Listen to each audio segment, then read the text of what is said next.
इधर घुमाइए।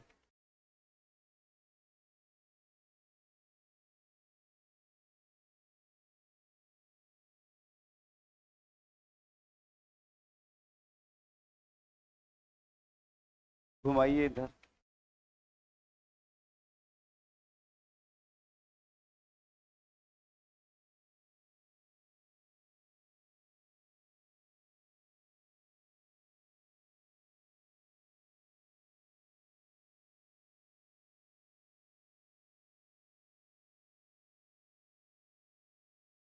चलिए शुरू किया जाए।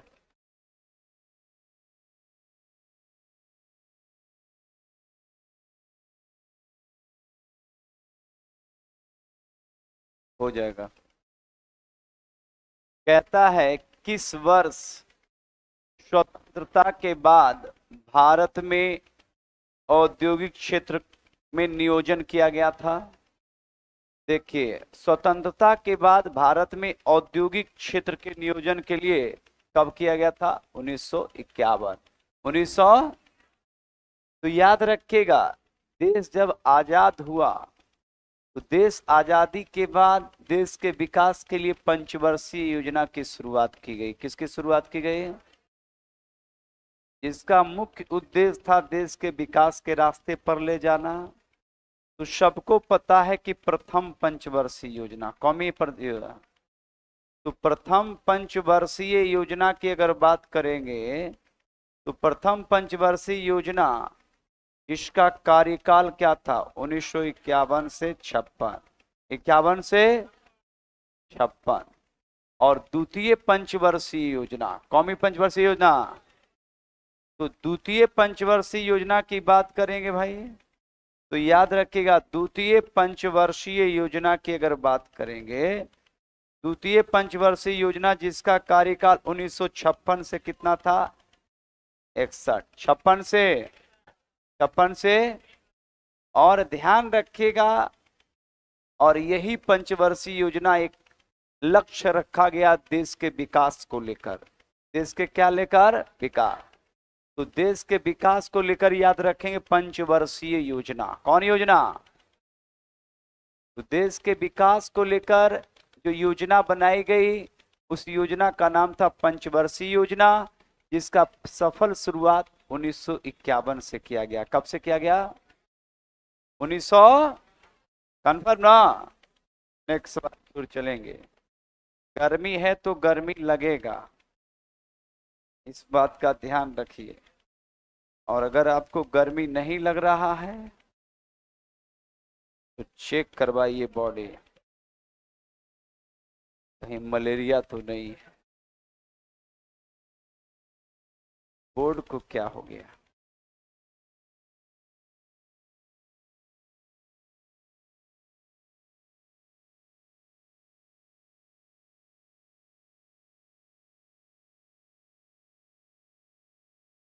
चलिए दूसरा सवाल। कहता है भाई, ध्यान दीजिएगा यहां पे, कहता हस्तशिल्प उद्योग किस पैमाने के उद्योग का उदाहरण है? बताइए। हस्तशिल्प छोटे या याद रखेंगे इसे कुटीर उद्योग। छोटे या इसको क्या कहते हैं? कुटीर उद्योग भी कहा जाता है। कहा जाता है, क्या कहा जाता है? छोटे या कुटीर उद्योग। छोटे या क्या कहा जाता है? कुटीर उद्योग। कौन सा? हस्तशिल्प। कौन सा? तो हस्तशिल्प की बात करेंगे तो ये कुटीर उद्योग के अंतर्गत आता है। किसके अंतर्गत? भारत में कुटीर उद्योग के बाद लघु उद्योग। कौन उद्योग? और लघु के बाद बृहत उद्योग। कौन उद्योग? कौन उद्योग? तो बृहत उद्योग के अंतर्गत सूती वस्त्र। कौन सा? लौह इस्पात। कौन सा? कौन सा? ये भारत के बृहत उद्योग हैं। भारत के क्या हैं? तो भारत के बृहत उद्योग में सूती वस्त्र। कौन सा? लौह इस्पात। कौन सा? कौन सा? ये बृहत उद्योग के अंतर्गत आता है। किसके अंतर्गत आता है? बृहत उद्योग के। छोटे उद्योग के अंतर्गत ध्यान रखेंगे कुटीर उद्योग को शामिल किया गया है। किसको शामिल किया गया है? कुटीर उद्योग को। सूती वस्त्र उद्योग कहता है कि किस शहर को दक्षिण का मैनचेस्टर कहा जाता है? कोयम्बटूर। किसको भाई? अच्छा बताइए, सूती वस्त्र के लिए कोयम्बटूर किस राज्य में है? तमिलनाडु। कहां पे? तो बताइए कोयम्बटूर कौन सा? कोयम्बटूर दक्षिण भारत के तमिलनाडु में किसके लिए प्रसिद्ध है? सूती वस्त्र। किसके लिए? कौन सा? और कोयम्बटूर का संबंध है कहां से? कहां से? कहां से? कौन सा? कौन सा? तो कोयम्बटूर का संबंध कहां से भाई? कहां से? कहां से? कौन सा? कौन सा? कौन सा? तो कोयम्बटूर का संबंध कहां से? तमिलनाडु से। इसे दक्षिण का मैनचेस्टर। कौन सा? जबकि उत्तर का मैनचेस्टर कानपुर। कौन? तो उत्तर का मैनचेस्टर किसको कहते हैं? और एक है भारत का मैनचेस्टर। कौन सा? तो भारत का मैनचेस्टर अहमदाबाद। कौन सा? अब सवाल यह है मैनचेस्टर ये है क्या भाई? तो मैनचेस्टर एक शहर है। मैनचेस्टर क्या है? इंग्लैंड का। कहां का? तो इंग्लैंड का शहर मैनचेस्टर, जो दुनिया भर में सूती वस्त्र के लिए प्रसिद्ध है। किसके लिए? किसके लिए? तो सूती वस्त्र के लिए प्रसिद्ध है कौन? मैनचेस्टर। और इसी लेकर उपनाम दिया जाता है कि दक्षिण भारत का मैनचेस्टर किसको कहते हैं? तो दक्षिण भारत का मैनचेस्टर कोयम्बटूर को कहते हैं। किसको कहते हैं? और भारत का मैनचेस्टर अहमदाबाद। भारत का मैनचेस्टर, भारत का मैनचेस्टर अहमदाबाद। और ध्यान रखिएगा, भारत में सबसे ज्यादा सूती वस्त्र उत्पादन कहां होता है? मुंबई में। कहां पे? और भारत का सबसे बड़ा उद्योग भी है सूती वस्त्र। कौन है? तो बताइए भारत का सबसे बड़ा उद्योग कौन? कौन? कौन? तो भारत का सबसे बड़ा उद्योग कौन? महादेवी। नहीं, लिखना नहीं है, लिखना नहीं है, बात समझे? सुनिए, सुनते आप लोग। अच्छा ही बताइए, जब से कक्षा शुरू हुआ है तब से शुरू से कितने लोग हैं जो कोई छुट्टी नहीं मारे थे? होलियो में नहीं मारे थे? होली में भी हम पढ़ाए हैं। हाँ लड़का। हाँ ठीक है, चलो भाई। होली में जो घर गया गया गया उससे मतलब कंटिन्यू हमें दिल पर हाथ धर के खाइएगा। हम ऑनलाइन वाले स्टूडेंट से भी बात कर रहे हैं और आपसे। आप लोग ने जो भी दिया ना दिया वो तो आपका दक्षिणा था। तो जो मैंने कंटिन्यू क्लास लिया है ऑफलाइन में, बहुत सारा देखिए कंटिन्यू। गर्मी में भी ठीक ठाक है, जब होली में आ गया तब तो गर्मी में भी आ रहा। ये बताइए जो पढ़ाया जा रहा है उससे सेट बनाने के बाद फायदा उदा मिला? ऐसे सर नहीं, हम लोहा पकड़ के क्रिया खिलवाएंगे। बात समझे? अगर फायदा हुआ तभी बोलना है, अन्याय हुआ तो डायरेक्ट बोल देना है। काहे ठग वाला काम अगर, क्योंकि बहुत सारा इंस्टीट्यूट से लड़का था कि वहाँ पैसा लिया, बड़े बो ने किया, ई ने किया, ऊ ने किया, वो तो एकदम बर्दाश्त नहीं है। या संस्थान के कोई भी टीचर या खुद डायरेक्टर जहाँ सर है ना, सीधा यहाँ का नियम है कि लड़का संतुष्ट हो, लड़का तभी सब कुछ ठीक है। ये राशि वासी कोई मायने नहीं रखता है ना। अगर एक बार ले लिया आपको गलत कर दिया। और वो मैंने सिद्ध करके दिखाया है कि कंटिन्यू आपको जो कहा गया वो कंटिन्यू आपका लगातार क्लास चलता आ रहा है। चलिए ध्यान दीजिएगा, आगे ध्यान रखिएगा। भारत के सबसे बड़े उद्योग कौन? सूती वस्त्र। चलो भाई ध्यान दो, कहता है भारत में जूट उद्योग का सबसे प्रमुख राज्य कौन सा है? कौन? कौन? तो ध्यान रखिएगा कि भारत का भारत का जूट उद्योग का सबसे प्रमुख राज्य कौन सा है? कौन? कौन? पश्चिम बंगाल। कौन भाई? तो याद रखिएगा सबसे ज्यादा जूट कहां होता है, लेकिन पूछेगा कि जूट होता है। देखिए अब इससे कैसे सवाल क्रिएट होगा। दूध दे दिया किसी को, बोल दिया कि चाय बना दो, आगलो पागलो है सब चाय बना दिया। यहाँ जितनी लड़की बैठी है बोलिए कि आधा लीटर दूध दिया चाय बना दो, आगलो पागलो जितना इसमें कुछ है वो बना देगा।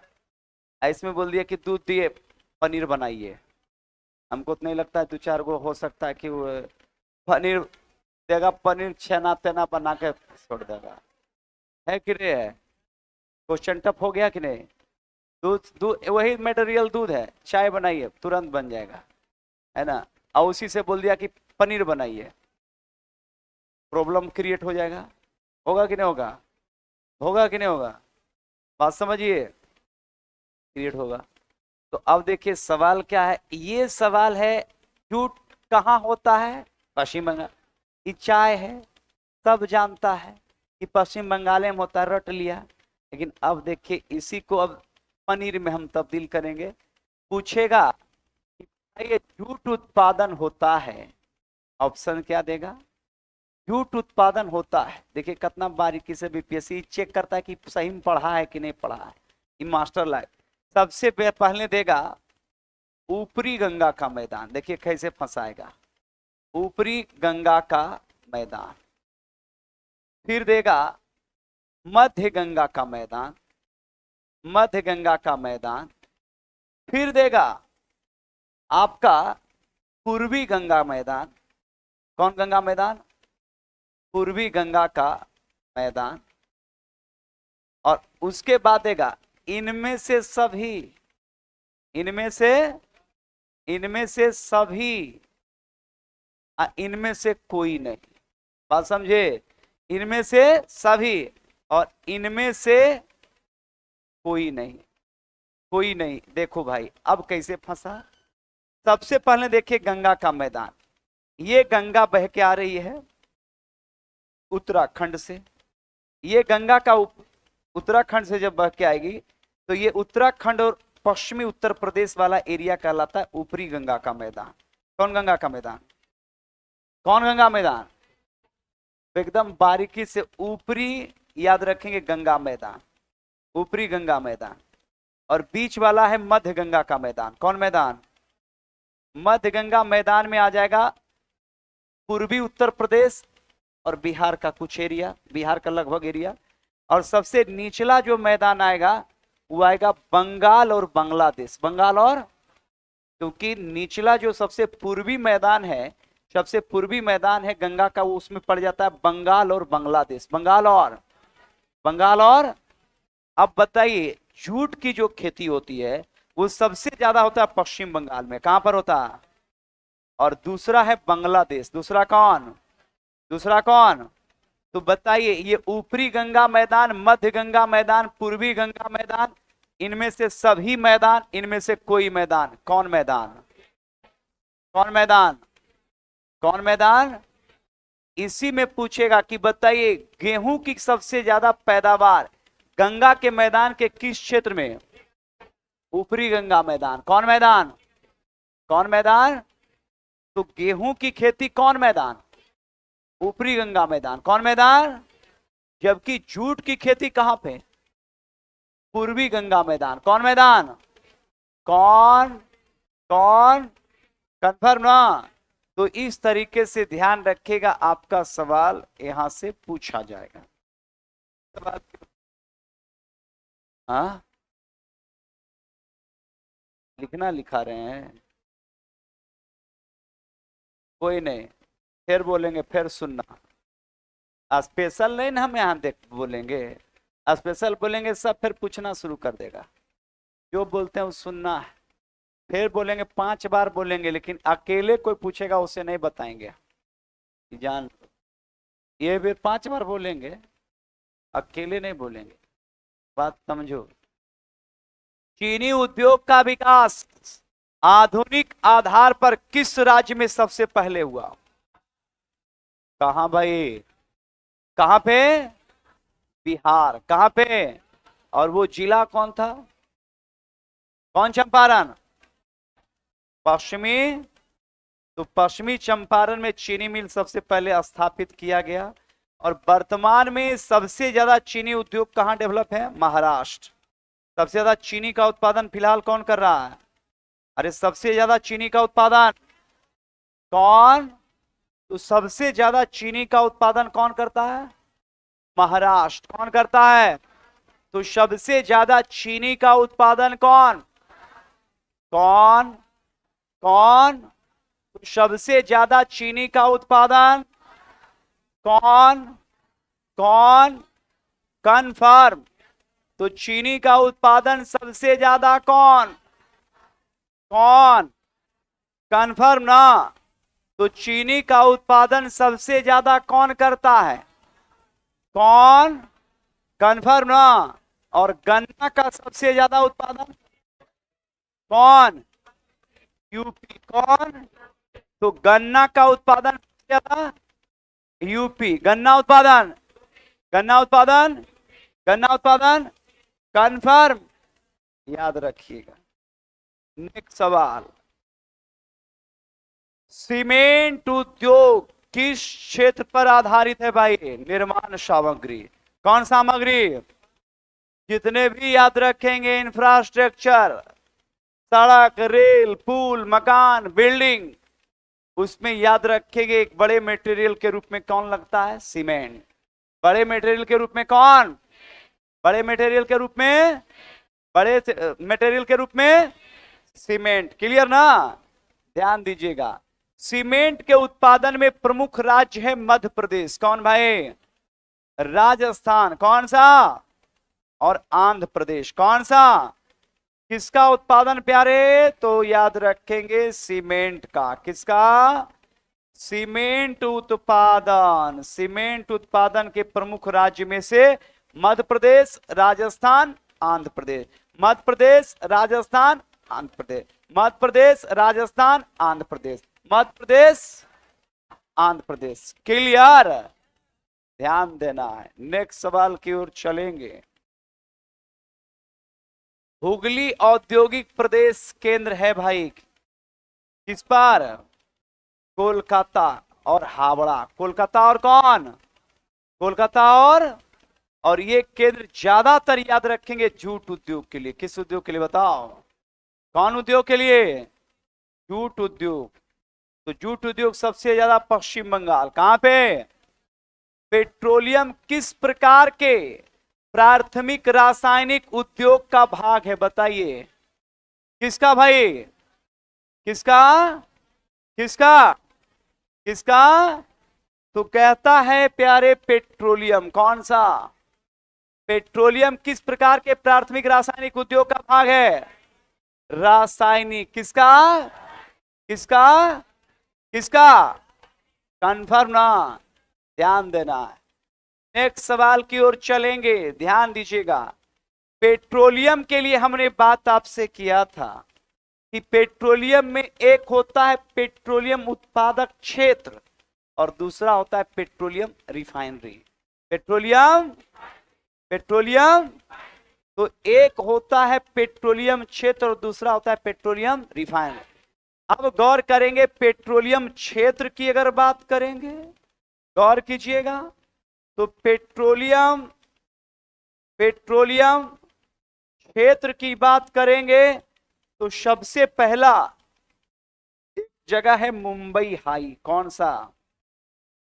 मुंबई हाई, जो महाराष्ट्र में है। कहां पे है? फिर है अंकलेश्वर। कौन सा? अरे कौन भाई? अंकलेश्वर। कौन सा? अंकलेश्वर कहां पड़ता है? गुजरात। कहां पे? कौन सा? कौन सा? कौन सा? तो अंकलेश्वर का संबंध कहां से, कहां, कहां, कौन भाई, कौन? तो अंकलेश्वर का संबंध कहां से, कहां से, कौन सा? जबकि याद रखिएगा अंकलेश्वर के बाद एक जगह है डिगबोई, कौन सा? नाम सुने हो ना? ये आसाम में है। कहां पे? कौन सा? डिगबोई के बाद पेट्रोलियम क्षेत्र में है कोयली, कौन सा? कोयली गुजरात में है। कोयली कहां पे, कहां पे? कोयली के बाद है कलोल, कौन सा? कलोल भी कहां पड़ता है? गुजरात। कहां पे? कौन सा? तो कलोल का संबंध कहां से और कोयली का संबंध? कोयली। कन्फर्म ना? जबकि एक है नुमालीगढ़, कौन सा? नुमालीगढ़ की बात करेंगे, यह है आसाम से। कहां से भाई? कौन सा? तो बताइए नुमालीगढ़ का संबंध कहां से, कहां से, कौन सा, कौन सा? तो नुमालीगढ़ का संबंध कहां से भाई, कहां से, कौन सा, कौन सा? तो नुमालीगढ़ का संबंध कहां से, कहां से? कोयली कहां? कोयली, कोयली कलोल गुजरात, कलोल। और बताइए नुमालीगढ़ कहां है? नुमालीगढ़। कंफर्म ना? इससे ज्यादा इसलिए नहीं पूछेगा क्योंकि है ये नहीं है। बात समझे? ये ध्यान रखिएगा। इसके बाद इसलिए नहीं पूछेगा क्योंकि है ये नहीं है। अब फिर से खुदाई होगा पेट्रोलियम क्षेत्र का, तब ध्यान रखेंगे पूछा जाएगा। सेट बनाते होंगे तो मिलता ही होगा। निरंतर अभ्यास, क्योंकि ध्यान रखेगा कि गर्मी में जब आप पढ़ने के लिए तैयार हैं तो हम पढ़ाने के लिए तैयार हैं। तो एक दृढ़ संकल्प पर है, नहीं तो ना इच्छा आपको पढ़ने का ना इच्छा हमको पढ़ाने का है, लेकिन दोनों के अंदर एक प्रतिज्ञा है। बात समझे? इसी लेकर नहीं तो बात समझ रहे ना? इस लेकर एकदम पूरा मेहनत करना है, एकदम इतना मेहनत, इतना कि जब भी वैकेंसी आए पूरा, है ना, तो आपका सफल हो। सार्वजनिक उद्योग का प्रमुख उद्देश्य क्या होता है बताइए? सार्वजनिक उद्योग का प्रमुख उद्देश्य क्या होता है? जनता के हित में क्या करना भाई? जनता के हित में। सार्वजनिक उद्योग का प्रमुख उद्देश्य है जनता के हित में। और जब निजी कंपनी रहेगा तो भाई गड़बड़ा देगा। जैसे भारत की एक सबसे महत्वपूर्ण कंपनी कौन? सार्वजनिक क्षेत्र। कौन क्षेत्र? टाटा का कोई सामान आप ले आइए, एक बच्चा भी ले आया सामान, खाली देख लिए टाटा है, रख दे, बढ़िया होगा। टाटा चाय हो, चाहे टाटा का नमक हो, या टाटा का कुछ भी हो, खाली अगर आदमी देख लेता है टाटा है, अच्छा ठीक रख दो। यही देख लिया कि कोई जो है दूसरा कंपनी, तो उस पर विश्वास इसलिए नहीं है क्योंकि टाटा ने जनता के भरोसा को और जनता के हित में रहकर कोई भी प्रोडक्ट बनाया।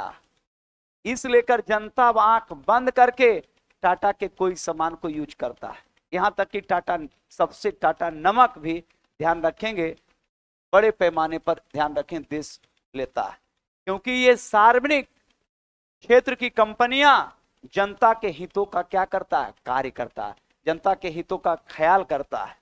और दूसरा अगर कोई लीजिएगा तो ध्यान रखिएगा कि अगर आप कोई दूसरा कंपनी का लेते हैं जो मुनाफा के दृष्टिकोण से बहुत जाता, उसका जनता के हित से कोई लेना देना नहीं है, तो जनता को बड़े नजर से देखता है। ये ध्यान रखिएगा। तो नेक्स्ट सवाल की ओर चलेंगे। कहता है भाई कि भारत में राष्ट्रीय राजमार्ग संख्या 1 किस स्थान से प्रारंभ होती है भाई? दिल्ली से। कहां? अमृतसर। दिल्ली से प्यारे, दिल्ली से, दिल्ली से कहां? तो दिल्ली से कहां भाई? अमृतसर। दिल्ली से कहां? दिल्ली से कहां? कंफर्म ना? दिल्ली से कहां? कंफर्म।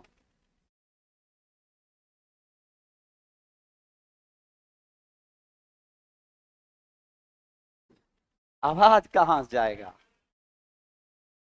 आवाज नहीं जाएगा।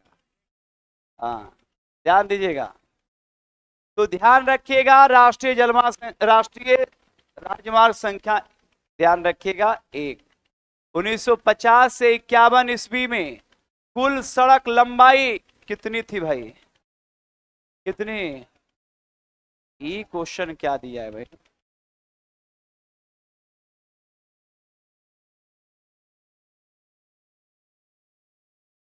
ये मिस प्रिंटिंग है, कोई बात नहीं है, इसको हम समझाएंगे, बात समझिए। अब देखिए, सड़क की लंबाई नहीं प्यारे, सड़क के प्रकार, सड़क के प्रकार समझिए, ध्यान दीजिएगा। भारत एक विकासशील देश है। भारत की जनसंख्या गांव में निवास करती है और किसी भी देश के विकास के लिए सड़क या रोड अति आवश्यक है। स्वतंत्रता प्राप्ति के बाद देश के सामने एक बड़ी समस्या थी और वो समस्या था देश का विकास।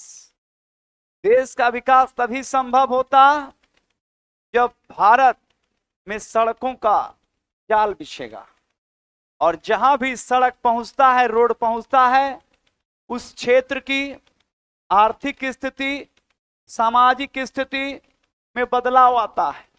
आपके घर तक रोड जाता है या बिजली जाता है तो आपके स्थिति, आपका स्थिति बेहतर होता है। तो ये ध्यान रखेंगे। और किसी भी देश के विकास में रोड या सड़क का बहुत बड़ा क्या है? योगदान है। रोड या सड़क का क्या है? रोड या सड़क का। अब देख भाई, रोड 4 प्रकार का था। एक रोड जो बनता है उसको बोलते हैं राष्ट्रीय राजमार्ग। क्या बोलते हैं? एकदम आराम से समझो। जगरा बोलता है एनएच। क्या बोलता है? National highway. कौन? भारतीय, याद रखेंगे, रोड प्राधिकरण, इस रोड का, राजमार्ग प्राधिकरण इस रोड का निर्माण करता है, नेशनल हाईवे का। कुछ चश्मा लग बोलो, इधर देखेगा हम रोड। चलो ध्यान दो। अरे तुम लोग भैंस गाय जैसा करता है, हो करना शुरू कर देता है। अब ओकरा, उसको हम ना, जैसे वो लिख रहा है तो उसको हम समझा रहे हैं। एकदम गड़बड़ आदमी है। गांव में ऐसा ही लफंगा, अगर सांप कहीं निकल गया ना तो ऐसा ही 10-20 को लफंगा आएगा, इतना हल्ला कर दिया सांप भाग गया। अरे आराम से, जब हम उसको बोल रहे हैं तो बोल रहे हैं, एकदम जो है ना। चलो ध्यान दो। राष्ट्रीय राजमार्ग कौन सा? ये उच्च गुणवत्ता वाली रोड होती है, खूब चौड़ा, बीच में डिवाइडर है ना। 90 फीट से जाइएगा तो एनएचए है, बीच में डिवाइडर। बात समझे? 4 लाइन या 8 लाइन भी हो सकता है। अधिकतर 4 लाइन है। अधिकतर क्या है? 4 लाइन है। जितना एनएच है 4 लाइन है, बीच में डिवाइडर। उच्च गुणवत्ता वाली रोड केंद्र और राज्य सरकार मिलकर बनाती है। जैसे याद रखिएगा, बड़े शहरों, महानगरों, राजधानी को जोड़ने के लिए और भारत के ट्रांसपोर्टिंग व्यवस्था को बेहतर करने के लिए कई 100 किलोमीटर लंबी उच्च गुणवत्ता वाली भारत सरकार और राज्य सरकार मिलकर जो रोड बनाती है उसको कहते हैं नेशनल हाईवे। क्या कहते हैं? जिसका 70% पैसा केंद्र देगा और 30% राज्य। अब पैसा वसूलेगा टोल टैक्स से कौन? केंद्र। कौन? कौन? कौन? ध्यान दीजिएगा। जैसे दिल्ली से कलकत्ता 1000 किलोमीटर का रोड है तो इसमें यूपी, बिहार, झारखंड और बंगाल 4 राज्य पड़ेगा। तो बोलिएगा इसमें खर्चा के देगा? तो जिस राज्य के पास जितनी लंबाई रोड जाएगी और उसमें जितना लागत होगा उसका 70 केंद्र और 30 राज्य, 70 केंद्र और 30 रोड बन के तैयार। पूरा एनएच, साइकिल वाला भी अपना साइड धर के जा रहा है, मोटरसाइकिल वाला भी जा रहा है, छत्तीसगढ़ वाला ट्रक भी जा रहा है ना, ट्रैक्टर भी जा रहा है, क्योंकि आपके गांव से वो एनएच गुजरा है तो आप ट्रैक्टर भी ले जाइए, ट्रैक्टर ले जाइए, कोई दिक्कत नहीं है, साइकिल ले जाइए, मोटरसाइकिल ले जाइए। उस रोड पर याद रखिए झारखंड, केरल, तमिलनाडु का भी ट्रक चल रहा है, कोई दिक्कत है? कोई दिक्कत नहीं, उच्च गुणवत्ता वाली रोड है एनएच। और सबसे ज्यादा एनएच, गौर कीजिएगा, सबसे ज्यादा एनएच की लंबाई यूपी में है। कहां है? लेकिन लड़का पढ़ के जाता है कि सबसे ज्यादा पक्की सड़कें महाराष्ट्र में है। कहां पर? तो महाराष्ट्र सबसे ज्यादा पक्की सड़कें कहां हैं? महाराष्ट्र। कहां पे? और सबसे ज्यादा नेशनल हाईवे की लंबाई कहां है? यूपी। कहां पे? और भारत का सबसे लंबा एनएच की अगर बात करेंगे तो प्यारे भारत का सबसे लंबा एनएच एक बार ऑनलाइन कमांडो बता देंगे, एनएच 44, जो श्रीनगर को कहां से जोड़ता है? श्रीनगर को कन्याकुमारी से। श्रीनगर को कहां से? तो बताओ, श्रीनगर को कन्याकुमारी से कौन जोड़ता है? एनएच 44। एनएच तो एनएच 44 याद रखिएगा, सबसे लंबा एनएच कौन है? एनएच 44। ये रोड बन के तैयार हो गया। दूसरा होता है राज्य जो बनाता है, राज्य जो बनाता है वो बनाता है एसएच। क्या बनाता है? जिसको बोलते हैं राज्य मार्ग। क्या बोलते हैं? नो राज्य, राज नहीं, राज्य, ये होता है राज्य मार्ग, इसको बोलते हैं एसएच। क्या बोलते हैं? ये होता है स्टेट हाईवे। कौन? बिहार से सब लड़का है, हर एक जिला में एसएच होगा, जाकर चेक करना। टू नीतीश कुमार के ड्यूरेशन में ही बना है, होकर पहले तो रोड ठीक है था। 2005 के पहले रोड इतना बढ़िया था कि घर से लौट के आदमी आ जाता था, कहता था कि ठीक है आ गया, अच्छा ठीक भाई, है ना। हाँ, पूरा एकदम, बात समझ रहे ना, पूरा वन वे रोड था। लेकिन 2005 के बाद रोड बहुत बढ़िया बना। एसएच स्टेट हाईवे, गौर कीजिएगा, आराम से समझो। एसएच, एसएच बनकर राज्य का डेवलपमेंट होगा। और दूसरा जो रोड है, तीसरा, वो है, ध्यान रखेंगे, चूंकि 70% आबादी कहां है, गांव में रोड नहीं बनेगा तो ट्रैक्टर से धान शहर नहीं पहुंचेगा और नहीं शहर के आदमी खाना खा पाएगा। तो गांव के अगर डेवलपमेंट नहीं कीजिएगा और गांव के किसान हो गए अब थोड़ा डेवलप, और सरकार को वोट लेना है गांव से, और गांव के लोग हो गया अब होशियार, पढ़ लिख गया, साक्षर शिक्षित हो गया। अब नेता कहता कि जब तक रोड नहीं तब तक वोट नहीं, अब जब तक रोड नहीं तब तक वोट नहीं। तो प्यारे, इसके लिए भारत सरकार और राज्य सरकार ने 2 रोड बनाता है। हर एक के गांव में रोड पहुंचता है, लेकिन रोड गांव वाला देखेगा कि सबका गांव का रोड टेढ़ा मेढ़ा है। काहे ये किसान है, ये अपना काट के मिला लिया, ये भी काट के मिला लिया, रोड टेढ़ा मेढ़ा है। रोड बिल्कुल सकरा रोड होगा, लेकिन उस रोड का पक्कीकरण जरूरी है। इस लेकर उस रोडवा का निर्माण के लिए 2 फंड आता है। एक आता है प्रधानमंत्री ग्राम सड़क योजना। काला बोर्ड जब वो रोडवा बनेगा, काला बोर्ड पर सादा कलर से लिखाएगा प्रधानमंत्री ग्राम सड़क योजना। कुल लंबाई 6.6 मीटर, कुल लागत 1,65,06,676 रुपया। निर्माता का नाम श्री, बात समझा? कुल के गांव के पास ही बोर्डबा, किलोमीटर उसमें दे दिया। अब गांव के इतना कबियाठ बच्चा है, 6.6 किलोमीटर, एगो 6 हटा दिया। जितना गांव के एनएच एसएच पर जो शिला पर लिखल रहता है, लिखल रहेगा 36 किलोमीटर है कोई शहर, आगे से 3 हटा दिया। अब जेकर पेट्रोल लग रहा है कि भाई पेट्रोल जो है अगला स्टॉप में जाके ले लेंगे, 6 किलोमीटर तो है ही है, जा निकल गया वो पेट्रोल पंप से, देखा कि कोई बड़ा शहर है, वहां खाना भी खा लेंगे, वहां पेट्रोल पंप होगा, तेल ले लेंगे।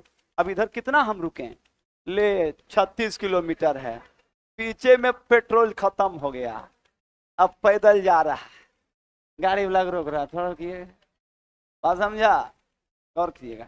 यह तो सांसद निधि, चूंकि पूरे भारत के 28 राज्य और 8 केंद्र शासित प्रदेश का कोई भी लोग है तो उसका एक मेंबर ऑफ पार्लियामेंट होगा। बताइए है कि नहीं है? आपका एगो सांसद है कि नहीं है? कोई होगा लेकिन होगा, है कि नहीं है? अब सांसद को फंडिंग मिलता है, जब वोट मांगने के लिए आता है तो ध्यान रखिएगा कि गांव का जो है मुखिया वो होता है, उस सांसद का प्रतिनिधित्व करता है गांव में। अब गांव का जो ओरिजिनल गांव का आदमी, जिसको शहर से लेना देना, अपना किसानी करता है, खाता पीता है, सवेरे गाय खोल देता है, सवेरे भैंस खोल देता है, दूध निकालता है, आराम से खाया पिया, आराम से, कोई दिक्कत, शहर से कोई लेना देना नहीं है। गांव के डेवलपमेंट के लिए उसी तरह के याद रखेंगे, गांव का 10-20 लोग याद रखेंगे, जिम्मेदार रहेगा कि रोड आएगा कि नहीं। जो लोग शहर में गांव वाला चला गया उसको तो कोई मतलब नहीं है, वही जो है 10-20 आदमी एकदम जो है बोला कि मुखिया को कि अगर आ गया वो नेता तो फिर समझ लेना, जब तक कि रोड अगर हमार नहीं बना तब तक उसको बोलना मत। अब वही जब आता है सांसद वोट मांगने के लिए तो 10-20 को जो है 50 आदमी लेके वही 10-20 आदमी है ना बोला कि एकदम जो है मेरी मांग पूरी करो, जब तक रोड नहीं तब तक वोट नहीं। अब सांसद मुखिया को आश्वासन देता है कि भाई आपके गांव में 4000 वोट है, अगर हमको मिल जाएगा तो हम अबरी रोड बनवा देंगे, नहीं रोडे हम कामें शुरू करवा देते हैं। उस समय तो आचार संहिता लगा रहता है, बोलता कि एकदम जीतेंगे। जैसे ही अगर मान लीजिए वो जीत गया सांसद, अब गांव वाला वो मुखिया के बोला गया करो कि कितना दिन जल्दी, नहीं तो फिर समझ लीजिए। अब मुखिया ताबड़तोड़ सांसद को कॉल कर रहा है, सांसद बोला कि आप ही के नाम से फंड कर देते हैं। फंडिंग आया, उसके बाद जो है पूरा का पूरा जो है गिट्टी बालू सीमेंट है ना पीच गिरना शुरू हुआ। अब जो है भैंस निकाल के अपना कि रे रोड तो बढ़िया बना रहा, ठेकेदार का बोला, वही गांव बोला एगो गलत किया तो फिर ऊपर तक पहुंचा देंगे, एकदम हमरा भी ऊपर तक बहुत पहुंच है, बात समझा। और इस तरीके से ध्यान रखिएगा कि एक रोड बनता है जो गांव के विकास को लेकर, प्रधानमंत्री ग्राम सड़क योजना। कौन योजना? कोई दिक्कत नहीं है, तो उसकी सिर्फ रहेगा है ना। तो लड़का हुआ है,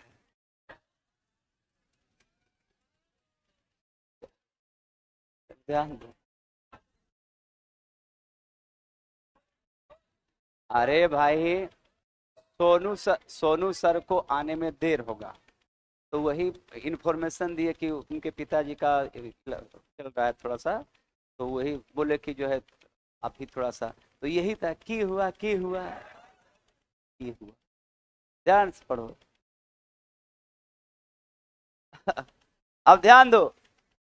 अब प्रधानमंत्री से बन गया, रोड बन गया ना, रोड बन गया। 70% आबादी कहाँ है? गांव में। एकदम मुख्य रोड से आपके गांव में जैसी एंट्री किया वो पिच वाला रोड खत्म। अब शुरू होगा ढलैया वाला रोड, और वो होगा हर घर नली गली योजना, जो मुख्यमंत्री के 7 निश्चय कार्यक्रम में है। हर घर याद रखेंगे, गली नली योजना इस 7 निश्चय योजना में है। और ये ध्यान रखिएगा ये सारे फंडिंग वार्ड को मिलता है। पहले मुखिया को मिलता था, सब मुखिया अपना खा पी के बराबर कर दिया है ना, अब वार्ड को मिलता है। तो ये हो गया। चौथा रोड है, हर एक बिहार का अगर कोई भी लोग होगा उसका एक विधायक है, वो विधायक के द्वारा जो सड़क बनता है, फंड जो आता है वो है मुख्यमंत्री ग्राम सड़क योजना। कौन सा? कौन योजना? अब रोड बन गया, रोड जब बन गया तो देखिएगा कि रोड गांव वाला सीधा उधा रहता, पूरा टेढ़ा मेढ़ा, और उसमें जो है 12 साल 14 साल 15 साल का लड़का जो है पूरा एकदम ट्रैक्टर पर एकदम ईयरफोन लगा कर 4 नंबर में जा रहा है। ये मोटरसाइकिल वाला जरा साइड में लग गया, चल जो तो निकल भाई, नहीं तो मारा डल्ला फेंका जाएगा। तो ये दो रोड याद रखेंगे गांव के डेवलपमेंट और गांव के विकास के लेकर। कौन कौन? प्रधानमंत्री ग्राम सड़क योजना और मुख्यमंत्री ग्राम सड़क योजना। क्लियर ना? और हर एक गांव में पक्की सड़कें, और प्रधानमंत्री का और मुख्यमंत्री योजना का ये लक्ष्य है कि हर एक जहां भी 500 आबादी है वहां तक पक्की सड़कें, मुख्य सड़क से। अगर आपके यहां से एनएच गया है तो, या एसएच गया है तो, एसएच या एनएच से ये दोनों रोड को कनेक्ट करना है, ताकि गांव को भी विकास के मुख्य धारा में जोड़ना है। क्योंकि गांव का विकास नहीं तो देश का विकास नहीं, गांव का विकास नहीं तो देश का विकास नहीं। क्लियर ना? तो याद रखेंगे 4 तरह का रोड, गौर कीजिएगा। एनएच कौन सा? एसएच कौन सा?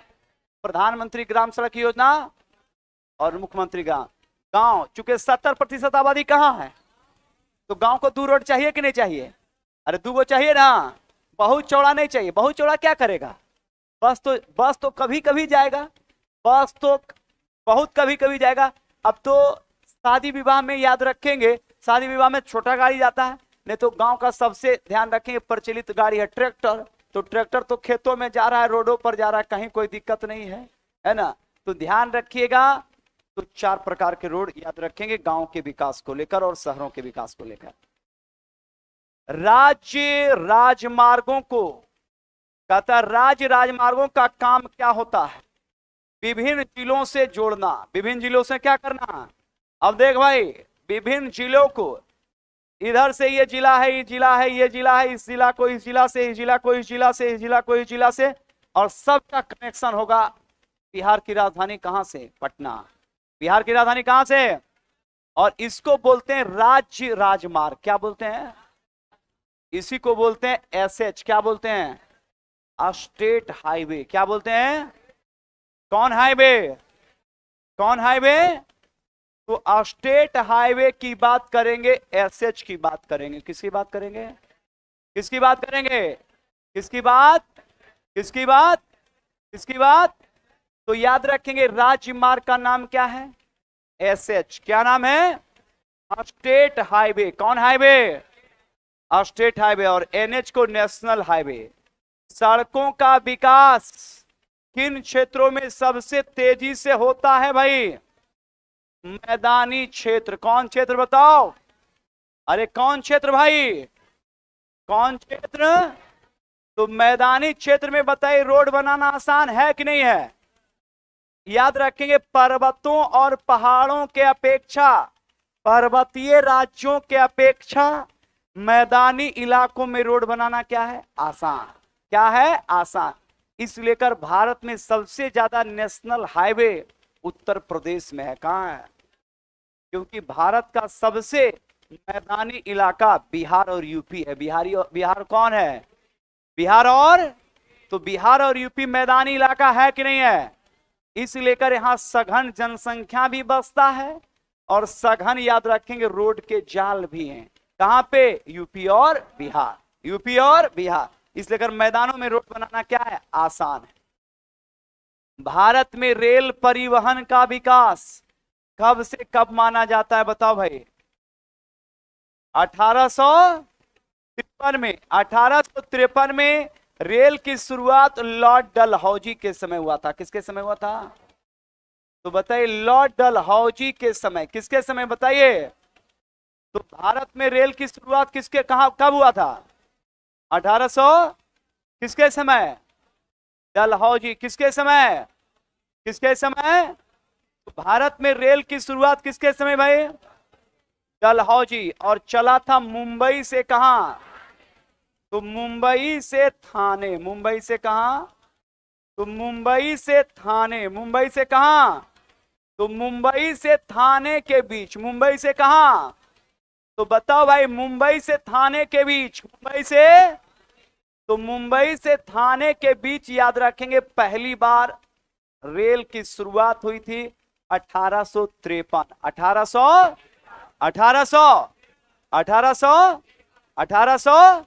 1800 कन्फर्म ना? याद रखिएगा। इसके बाद ध्यान रखिएगा, मुख्य रूप से कहता है भाई, गौर करेंगे। दक्षिण रेलवे का मुख्यालय कहाँ स्थित है भाई? चेन्नई। कहां पे? किसका मुख्यालय बताओ? तो दक्षिण रेलवे का मुख्यालय कहां है? कहां पे? किसका? लेकिन इसी में पूछ देगा दक्षिणी पश्चिम, कौन सा? दक्षिण पश्चिम रेलवे का मुख्यालय कहां है? हुबली। कहां पे भाई? और हुबली कहां है? कर्नाटक। कहां? एक है हुगली, यह है हुबली। हुबली कहां? कर्नाटक। हुबली कहां? हुगली कहां? पश्चिम बंगाल। हुगली कहां? अरे हुगली कहां पड़ता है? पश्चिम बंगाल। नदी है हुगली। दक्षिण रेलवे का मुख्यालय कहां है भाई? जबकि याद रखेंगे पश्चिम रेलवे। कौन रेलवे बताओ? पश्चिम रेलवे का मुख्यालय कहां? मुंबई। कहां भाई? और फिर याद रखेंगे पश्चिम मध्य रेलवे। कौन रेलवे? पश्चिम मध्य रेलवे का मुख्यालय जबलपुर। कहां भाई? कहां पे? तो पश्चिम मध्य रेलवे का मुख्यालय, चल प्यारे, उत्तर रेलवे। कौन रेलवे? उत्तर रेलवे का मुख्यालय नई दिल्ली। कहां भाई? कहां पे? तो उत्तर रेलवे का मुख्यालय कहां? कहां पे? उत्तर मध्य रेलवे। कौन रेलवे? उत्तर मध्य रेलवे का मुख्यालय प्रयागराज। कहां पे? जबकि सबको पता है पूर्व मध्य रेलवे। कौन रेलवे? पूर्व मध्य रेलवे। पूर्व मध्य रेलवे हाजीपुर। पूर्व मध्य रेलवे। जबकि याद रखिएगा पूर्वी रेलवे। कौन रेलवे? तो याद रखिएगा पूर्वी रेलवे। कौन रेलवे? पूर्वी रेलवे का मुख्यालय कोलकाता। कहां भाई? तो पूर्वी रेलवे का मुख्यालय कहां? कहां? कहां? किसका? तो पूर्वी रेलवे का मुख्यालय कहां? कोलकाता। कहां? किसका? जबकि पूर्वी मध्य रेलवे हाजीपुर। पूर्व मध्य रेलवे, पूर्व मध्य रेलवे, पूर्व मध्य रेलवे। जबकि उत्तर मध्य रेलवे प्रयागराज। कौन? चलिए अगर पूछते बताइए पश्चिम मध्य रेलवे जबलपुर। कहां? पश्चिम रेलवे मुंबई। पश्चिम रेलवे, पश्चिम रेलवे मुंबई। दक्षिण पश्चिम रेलवे हुबली कर्नाटक। दक्षिण पश्चिम रेलवे। लेकिन पूछा गया था कि दक्षिण रेलवे का मुख्यालय कहां है? चेन्नई। कहां पे? किसका मुख्यालय बताइए? दक्षिण पश्चिम रेलवे। जबकि भारत में रेल की शुरुआत कब हुई थी? कमेंट कर दीजिएगा 1853। और किसके समय भाई? लॉर्ड डलहौजी। किसके समय? लॉर्ड डलहौजी के समय। किसके समय भाई? लॉर्ड डलहौजी। याद रखिएगा। एक सवाल, भारत का सबसे लंबा रेल सुरंग किन राज्य में है भाई बताओ? कहां पे? महाराष्ट्र। कहां पे? कहां पे? तो बताओ भारत का सबसे लंबा रेल सुरंग कहां पे भाई? कहां पे? कहां पे? तो लंबा रेल सुरंग कहां? कहां? कहां? कहां? महाराष्ट्र। क्लियर ना? नेक्स्ट सवाल की ओर चलेंगे। देश के सबसे लंबी भूमिगत रेल सेवा क्या है? कोलकाता मेट्रो। कौन मेट्रो बताओ भाई? कौन मेट्रो? कोलकाता मेट्रो। कौन मेट्रो बताओ तो? कौन मेट्रो भाई? कोलकाता मेट्रो। कौन मेट्रो? कौन मेट्रो? तो कोलकाता मेट्रो की बात करेंगे तो ये भूमिगत, सबसे याद रखेंगे बड़ा, सबसे बड़ा याद रखेंगे रेल भूमिगत सेवा है।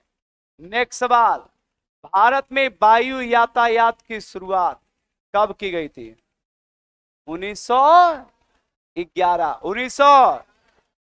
भारत में याद रखेंगे वायु यातायात की शुरुआत 1911 में किया गया था, जो वर्तमान के प्रयाग से नैनी। प्रयाग से कहां? और यह एक डाक सेवा था। कौन सेवा था? कौन सेवा बताइए? तो भारत में पहली बार वायु यातायात की शुरुआत कब की गई? 1900। मतलब भारत में सबसे पहले हवाई जहाज का परिचालन कब हुआ बताइए? 1900। 1900।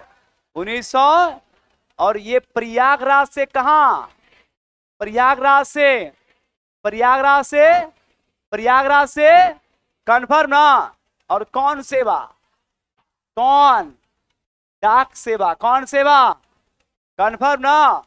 याद रखिएगा। नेक्स्ट सवाल की ओर चलेंगे। संचार का प्रमुख उद्देश्य क्या था? समाचार भेजना। क्या भेजना भाई? तो संचार दो तरीके से था। एक पत्राचार था, पत्र के माध्यम से भी समाचार पहुंचता था। ध्यान दो, किसके माध्यम से? पत्र के माध्यम से। लिफाफा है ना, चिट्ठी जाता था ना? अरे चिट्ठी जाता था ना? चिट्ठी खत्म हो गया, ये चिट्ठी आती है तो पूछे जाते हैं कि घर कब आओगे, है ना? चलता था ना, सेना में चलता था, लोग चिट्ठी देते थे, है ना? और चिट्ठी, और इस तरीके से चिट्ठी समाप्त हो गया। अब संदेशा के लिए याद रखेंगे संचार व्यवस्था हो गया। क्या हो गया? जैसे ही देखिएगा गांव में फोन उठाएगा, हाँ बोल के विनीतवा, हाँ की समाचार? ठीक है, अच्छा ठीक, मतलब यही समाचार हुआ। बात समझे ना? की समाचार मतलब की, तो मतलब कि क्या चल रहा है ना आपके जीवन में, वो पूरा उद्देश्य बोला नहीं। ठीक है, अब वही तनी विनीतवा का रो दिया कि हाँ की, हल्का रो दिया, कुछ नहीं बोल रहा कि सास कुछ बोला तो ना, अरे ससुर कुछ बोला। अब अगर बोल दिया हाँ, तो उस संदेशा जो है, समाचार जो है, 3 घंटा में कन्वर्ट हो गया। अब वो दरवाजा बंद करके अपना माई को रो रो के 3 घंटा तक वो एकदम पूरा समाचार चित्रा त्रिपाठी के साथ संवाददाता पूरा सुनाया, मामला गर्मा गया। बात समझे? तो अभी के डेट में मोबाइल बहुत, समझिए कि एक प्रकार का, हाँ एक प्रकार का घर को समझिए कि अलग करने का एक बहुत बड़ा कारण मोबाइल बन गया। कुछ हुआ तुरंत संदेशा मिल गया। पहले था कि लेटर जाता था, लेटर पहुंचा 10 दिन 15 दिन तक पहुंचता था, तब तक मामले ठंडा गया। अब मामला ठंडा गया तब तक हो गया अच्छा की करेगा, रे इतना होता। अभी तो बोला तब तक उधर से भाई आया, ओकर माँ बोली कि विनीतवा ऐसे ऐसे कर दो, लाओ लाठी है ना, लाओ मोटरसाइकिल किधर है, अपना लिया। उसके बाद जो है तुरंत वहां पहुंच गया। ये काहे से हो गया, बहस शुरू हो गया। अब बहस शुरू हो गया, उसी में आवेश हो गया, आवेश हो गया, बातचीत बढ़ गया। बोला ठीक है, नहीं रख अलग हो, है ना? बात समझा? बात समझ जाओ भाई, ध्यान दो। केवल नौकरी लेना मूल उद्देश्य नहीं है, बाकी भी ध्यान रखो। तो समाचार भेजना, क्या भेजना? समाचार भेजना। प्राचीन समय में संचार के कौन से साधन का उल्लेख किया गया है? संकेत ध्वज। कौन? संकेत ध्वज होता था कि हम ठीक हैं, जागे रहो, संकेत था ना, लाइट जला के, है ना, कि ठीक है, पहले संकेत कर दिया जाता था। अरे भाई, कोई भी चीज का इंफॉर्मेशन के लिए संकेत होता था, है ना, कि जो है हम ये इशारा करेंगे तो तुम समझ जाना। अभी भी संकेत चल रहा है ना? लेकिन अब चूंकि आधुनिक समय, अब संचार व्यवस्था डेवलप हो गया, तो ये ध्यान रखिएगा। लेकिन पहले ध्यान रखेंगे, संकेत ध्वज होते थे किसी भी इंफॉर्मेशन को लेकर। भारत में सुदूर संचार के कौन सी भाषा सबसे अधिक प्रयोग की जाती थी? कौन? अंग्रेजी। कौन भाई? भारत के सुदूर संचार के कौन सी भाषा सबसे अधिक प्रयोग की जाती थी? अंग्रेजी। कौन? याद रखिएगा। आगे कहता है कि भारत की सड़कों के करता है, भारत की सड़कें के प्रतिष्ठित विस्तार का वर्णन प्रस्तुत कीजिए। सही आंसर क्या है भाई? अभी बताए थे, राष्ट्रीय राजमार्ग। कौन राजमार्ग बताओ? राष्ट्रीय राजमार्ग का मतलब क्या भाई? एनएच। क्या मतलब? National highway. कौन हाईवे बताइए? सबसे उच्च गुणवत्ता वाली रोड कौन? कौन हाईवे? कौन हाईवे? National highway. कौन हाईवे? तो उच्च गुणवत्ता वाली कौन रोड? कौन हाईवे? National highway. कौन हाईवे? कंफर्म ना? नेक्स्ट सवाल, निर्यात का तात्पर्य क्या है भाई? देश से वस्तुओं का बाहर भेजना क्या कहलाता है? अरे देश से वस्तु बाहर भेजा जाएगा उसको क्या बोला जाता है? निर्यात। क्या बोला जाता है? निर्यात। क्या बोला जाता है? और देश से विदेश से सामान आएगा तो क्या होगा? आयात। क्या होगा? तो देश से, किसी भी देश से सामान हमारे देश आएगा तो वो आयात होगा, और हमारे देश से सामान जाएगा तो निर्यात कहलाता है। क्या कहलाता है? अंतरराष्ट्रीय व्यापार का अर्थ क्या है प्यारे? बताओ, अंतरराष्ट्रीय व्यापार का अर्थ क्या है? अन्य देशों के साथ वस्तुओं का आदान प्रदान करना ही क्या कहलाता है? अंतरराष्ट्रीय व्यापार। इसके लिए दुनिया भर में WTO, विश्व व्यापार संगठन है। विश्व व्यापार संगठन प्यारे, जिसका मुख्यालय जेनेवा में है। कहां है? तो बताओ, विश्व व्यापार संगठन का मुख्यालय कहां है? कहां? कहां?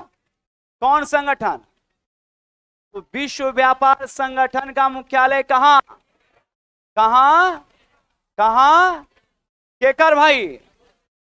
तो विश्व व्यापार संगठन का मुख्यालय कहां? कहां? कहां? तो विश्व व्यापार संगठन का मुख्यालय कहां? कहां? किसका? विश्व व्यापार। कन्फर्म ना?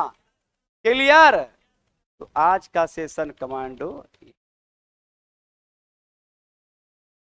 देखो आएंगे।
आ रहा है पीडीएफ।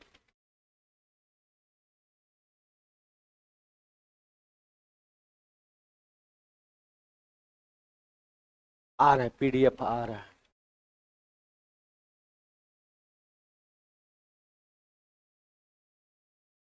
अरे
मंगवा दे।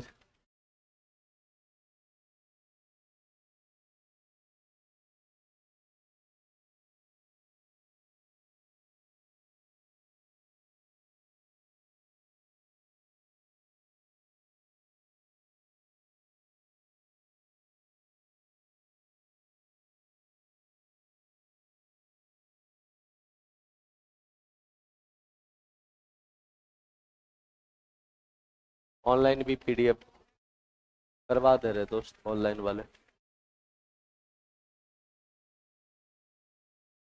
हो गया।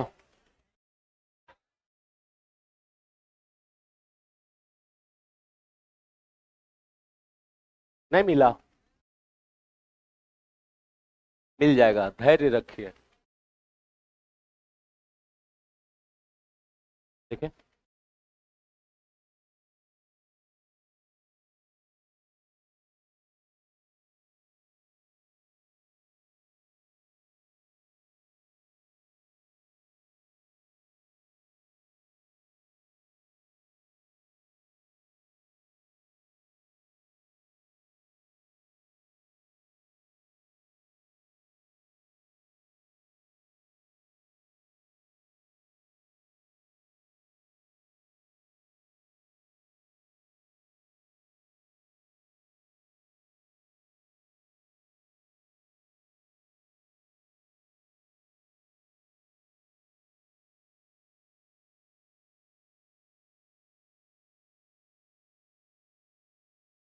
सभी को नहीं मिला है? कितने आदमी को नहीं मिला? इधर किसी को नहीं मिला है? कहाँ गया कहाँ?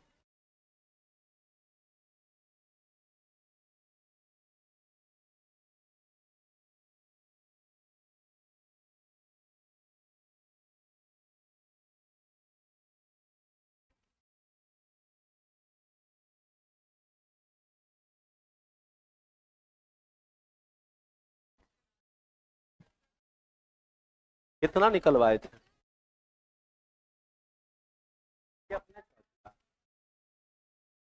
हेलो हेलो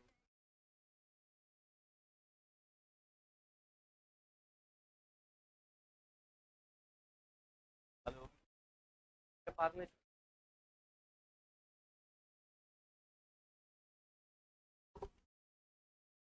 10 मिनट और रुक जाइए, 10 मिनट जिनको नहीं मिला है तब तक पढ़ाते हैं, स्टार्ट करते हैं क्या? इसका था लड़की लोग में किसी को नहीं मिला? पीछे मिल गया ना, आगे आप लोग को नहीं मिला है? इधर किसी को नहीं मिला? अच्छा आ रहा है।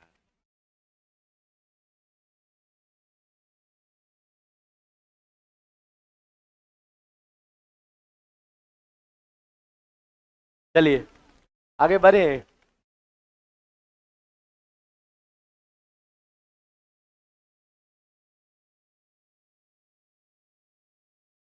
पहला नंबर क्वेश्चन देखिएगा। पहला नंबर क्वेश्चन कह रहा है युगोस्लाविया।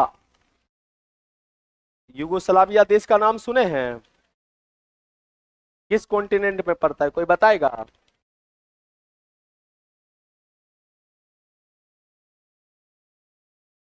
किस महादेश में पड़ता है? यूरोप में पड़ता है। तो युगोस्लाविया एक देश है और युगोस्लाविया में जनता का अस्थाई विभाजन जो किस रूप में होता है ये कहा गया है। देखिए जब सेकेंड वर्ल्ड वार समाप्त हुआ, सेकेंड वर्ल्ड वार कब से कब तक चला था?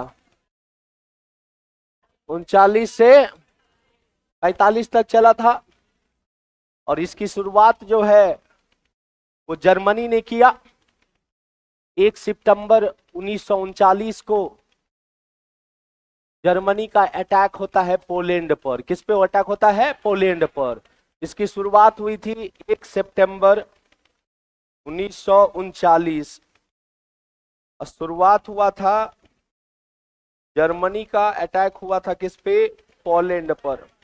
पोलैंड का नाम सुने हैं ना? जर्मनी। ऑस्ट्रिया का नाम सुने? ऑस्ट्रिया उसी के बगल में है पोलैंड।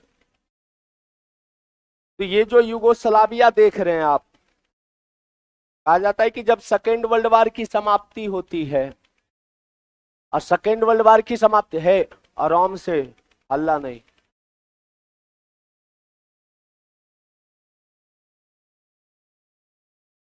आ रहा है दोस्त, पेशेंस होना चाहिए ना। इधर मिल गया ना? नहीं मिला है?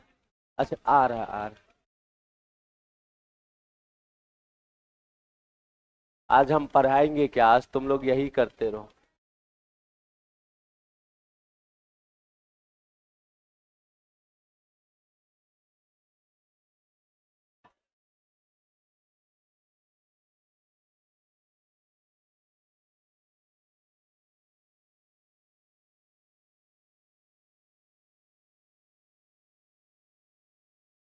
फिर आ जाएगा, खत्म होगा फिर आएगा।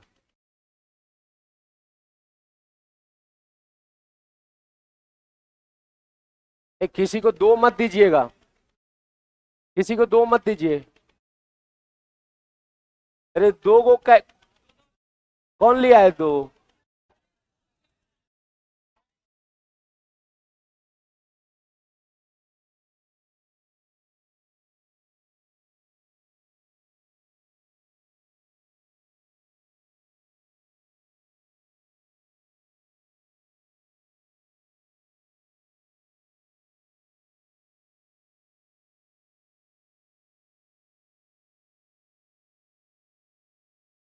अच्छा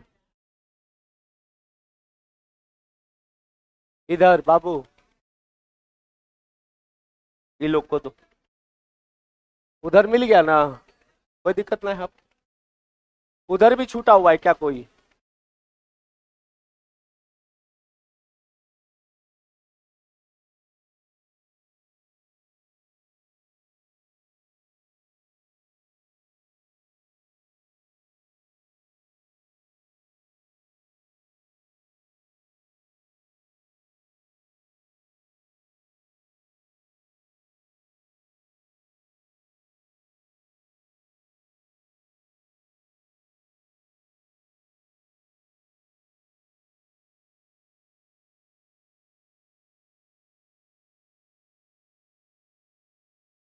हो गया ना?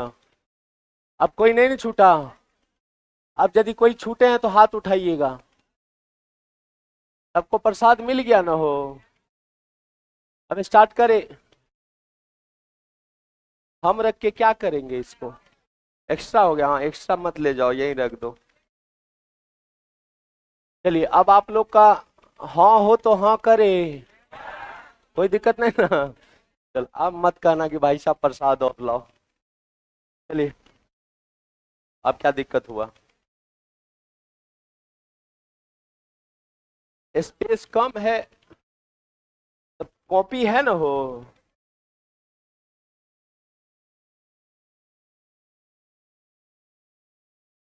बताइए। पहले है, अब हल्ला मत करिएगा, अब सुनिए, नहीं तो हल्ला करिएगा तो बोलिए हम चल जाते। ध्यान समझिएगा। तो सेकेंड वर्ल्ड वार के समाप्त होने के बाद कहा जाता है कि यूगोस्लाविया जो था, यहाँ पे दो चीज के लिए बड़ा as like a civil war होता है, एज लाइक अ गृह युद्ध होता है। और वो जो हुआ, एक तो तुम्हारा धार्मिक आधार पर लेकर के, और देखिए किसी भी क्षेत्र में एक बात ध्यान से समझिएगा, किसी भी क्षेत्र में यदि हम जाति को छोड़ दे, लिंग को छोड़ दे, जन्मस्थान को छोड़ दे, तो बेसिकली दो ही चीज के लिए जो है तुम्हारा क्षेत्र में मनमुटाव होता है। एक धर्म के आधार पर होता है और दूसरा भाषा के आधार पर होता है। भारत भी बचा नहीं है और विश्व के कई ऐसे देश आपको इतिहास में मिलेगा जहां पे भाषा को लेकर के या धर्म को लेकर के कहीं ना कहीं किसी भी छोटे से छोटे या बड़े से बड़े क्षेत्र में जो है मनमुटाव होते रहता है। यूगोस्लाविया भी वैसा ही एक देश है। यहाँ पे तो आपका एससीईआरटी में सिर्फ धार्मिक आधार दिया गया है। यहाँ सिर्फ धार्मिक के आधार पे नहीं हुआ है, धार्मिक आधार के साथ साथ भाषाई आधार पर लिख लीजिएगा। यहाँ पे सिर्फ धार्मिक आधार नहीं, धार्मिक आधार के साथ साथ भाषाई आधार पर भी जो है विभाजन का बात किया गया।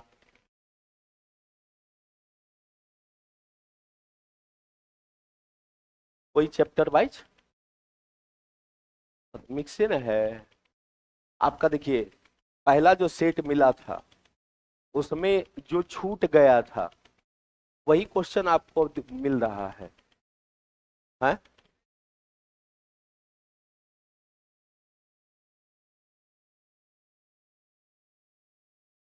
मेरा बात नहीं समझा तुम, मेरा बात समझा नहीं। जैसे एक टॉपिक उठाए, एक टॉपिक से मान लीजिए कि 10 क्वेश्चन दिए थे, उसमें से मात्र 6 क्वेश्चन था और 4 को क्वेश्चन कट हो गया था, समझ आ रहा है?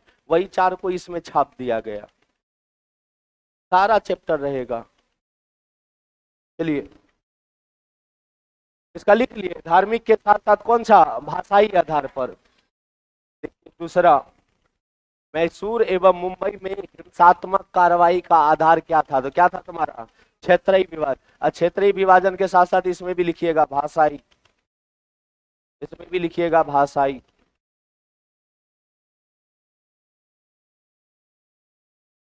और भारत में आजादी के बाद से ही भाषा को लेकर के जो है वो खूब जो है तुम्हारा एग्रेसिव रहा है भारत का क्षेत्र।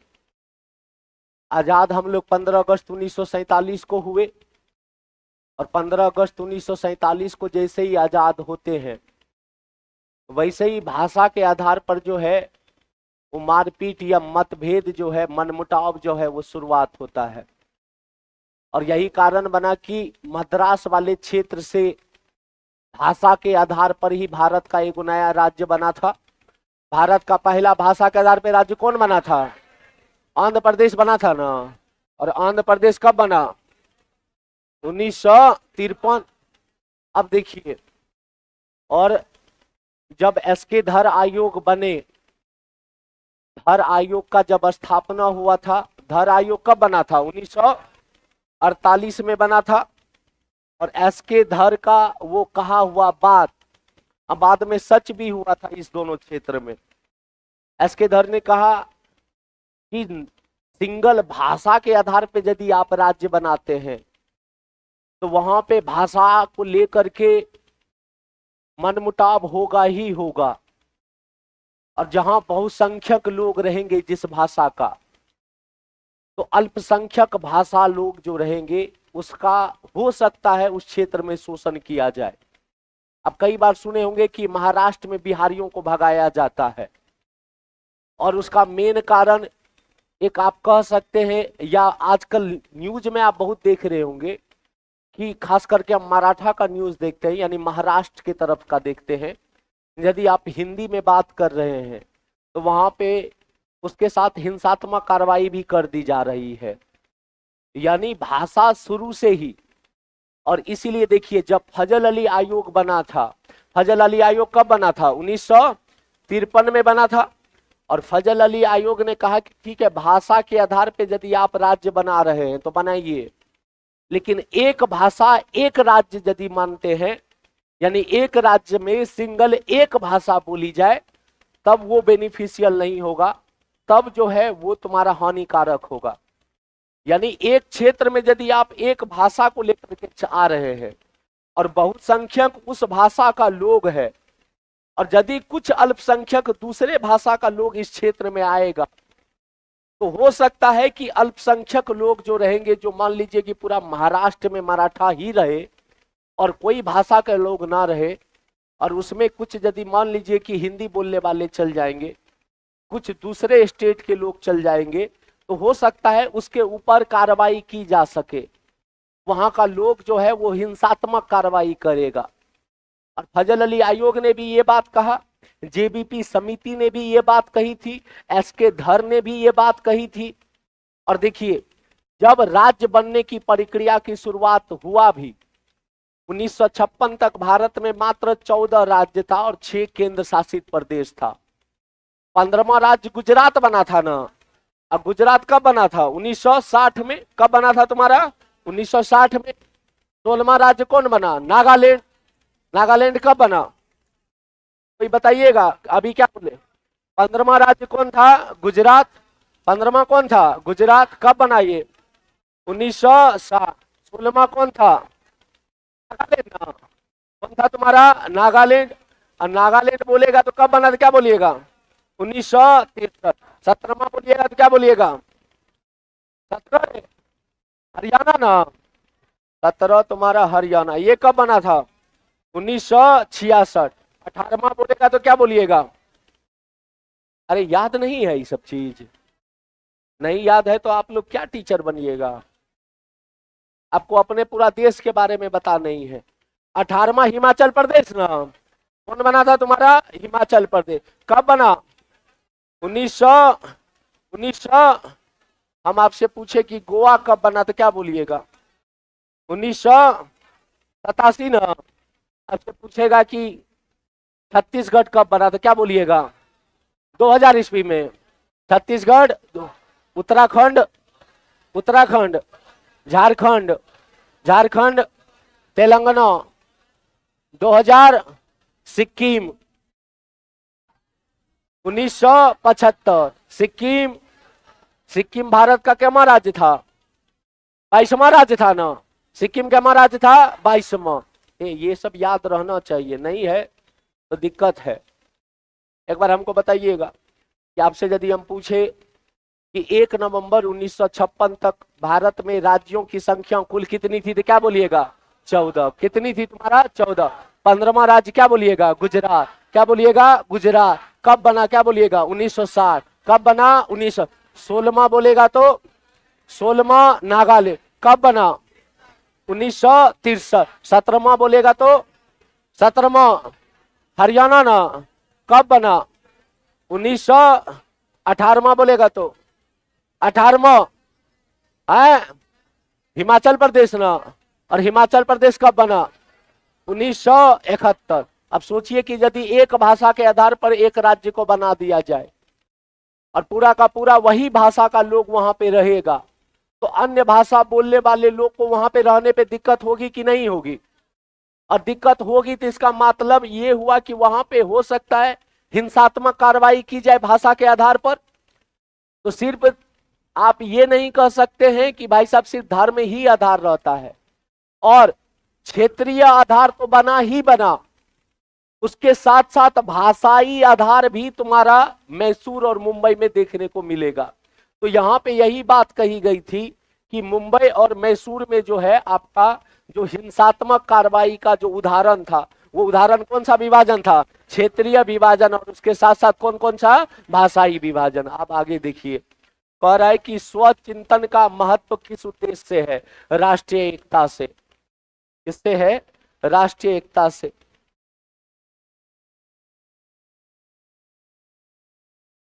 अच्छा, पीडीएफ ऑनलाइन वाले आप लोग को टेलीग्राम पे प्रोवाइड करवा दिया जाएगा। हो गया है तो दोस्त, हो गया है, टेलीग्राम पे देख सकते हैं आप लोग। टेलीग्राम चैनल का नाम क्या है? S K Jha BPSC TRE, BPSC teacher, देख लीजिएगा। एसके झा बीपीएससी टीचर होगा, पीडीएफ टेलीग्राम का नाम उस पे मिल जाएगा। अब देखिए ध्यान से, बात में बहुत गहराई है। स्वचिंतन, और स्वचिंतन का महत्व जो है वो राष्ट्रीय एकता को बढ़ाने में बहुत ही महत्वपूर्ण भूमिका निभाता है। और देखिए यहाँ पे सिर्फ राष्ट्रीय एकता का ही बात नहीं आएगा, यहाँ पे हर पहलू का बात आएगा जो एक देश को एक अच्छा लोकतंत्र बनाता है। चाहे वो न्याय का बात हो, चाहे वो स्वतंत्रता का बात हो, चाहे वो समानता का बात हो, चाहे वो एकता का बात हो, चाहे वो अखंडता का बात हो, चाहे वो बंधुत्व का बात हो।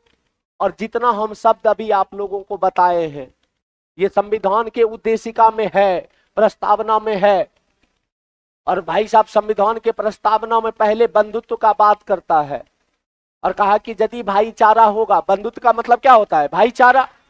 तो यदि भाईचारा होगा तो भाईचारा से अपने आप एकता बनेगी, और जब एकता हो जाएगा पूरे देश में तो वही देश अखंडता को तुम्हारा स्वरूप लेता है। यानी अखंडता का मतलब जिसका खंडन नहीं किया जा सके। तो यदि एकता होगा, तो इसीलिए पहले बंधुत्व बोला कि पहले भाईचारा, फिर एकता, और उसके बाद अखंडता।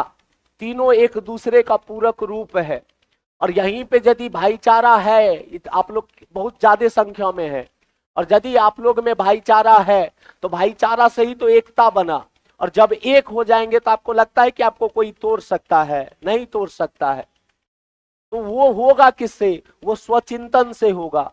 वो आपको अपने विचार से ये चीज पैदा होता है कि आपका विचार कैसा है। तो यहाँ कहने का मतलब यही था कि स्वचिंतन का जो महत्व है उसका उद्देश्य क्या है? तो राष्ट्रीय एकता को बढ़ावा देना, लोकतांत्रिक तरीके से राष्ट्र को लेके चलना। उसमें स्वतंत्रता का बात आएगा, समानता का बात आएगा, न्याय का बात आएगा, बहुत सारी पहलुओं को देखा जा सकता है। क्लियर? अब आगे देखिए, ऑस्ट्रेलिया ये तो हो चुका था ना। पीटर नॉर्मन लिख लीजिएगा। ओलंपिक में कहा जाता है कि ये जो पीटर नॉर्मन है, नस्लीय भेदभाव के खिलाफ लड़े थे। पीटर नॉर्मन ये कहाँ का था? तो ऑस्ट्रेलिया का था।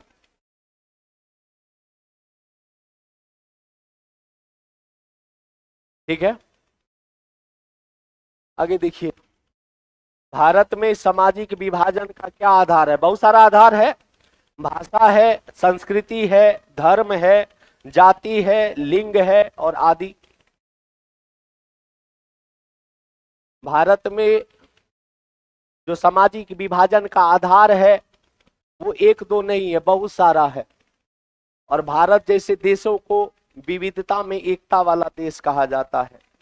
और आपसे पूछेगा कि भारत को विविधता में एकता वाला देश किसने कहा था, तो क्या बोलिएगा? जवाहरलाल नेहरू। लिख लीजिएगा, भारत को विविधता में एकता वाला देश, भारत को विविधता में एकता वाला देश जवाहरलाल नेहरू के द्वारा कहा गया था। भारत में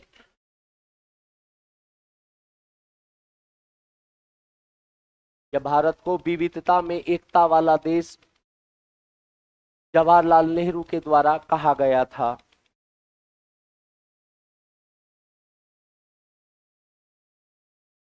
ठीक है, कोई दिक्कत नहीं। भारत में उत्तरी और दक्षिणी संस्कृति में क्या अंतर है? कौन सा अंतर है? भाषाई अंतर है। उत्तर भारत और दक्षिण भारत में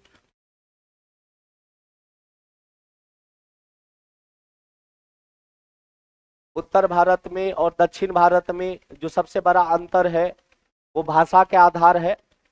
जैसे आप भारत को देखिए, उत्तर से दक्षिण तक आपको पूरा अंतर ही अंतर दिखाई देगा भाषा में।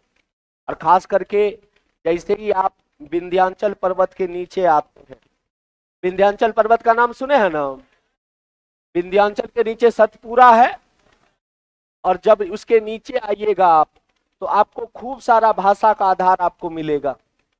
सब क्षेत्र का अलग अलग है।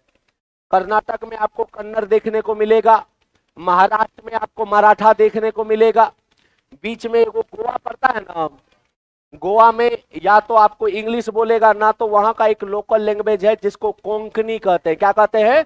कोंकणी। गोवा में कोंकणी भाषा बोला जाता है, और कोंकणी भाषा 8वीं अनुसूची में है कि नहीं है? है ना। अब बोलेगा आपको कि 8वीं अनुसूची में कोंकणी भाषा को कब जोड़ा गया, तो क्या बोलिएगा? अरे 3 बार संविधान संशोधन किया गया। पहला कब किया गया? पहला कब किया गया? 21 ना, पहला 21। ओरिजिनल संविधान में भाषा कितना था? 14। कितना था? 14। अभी कितना है? 22।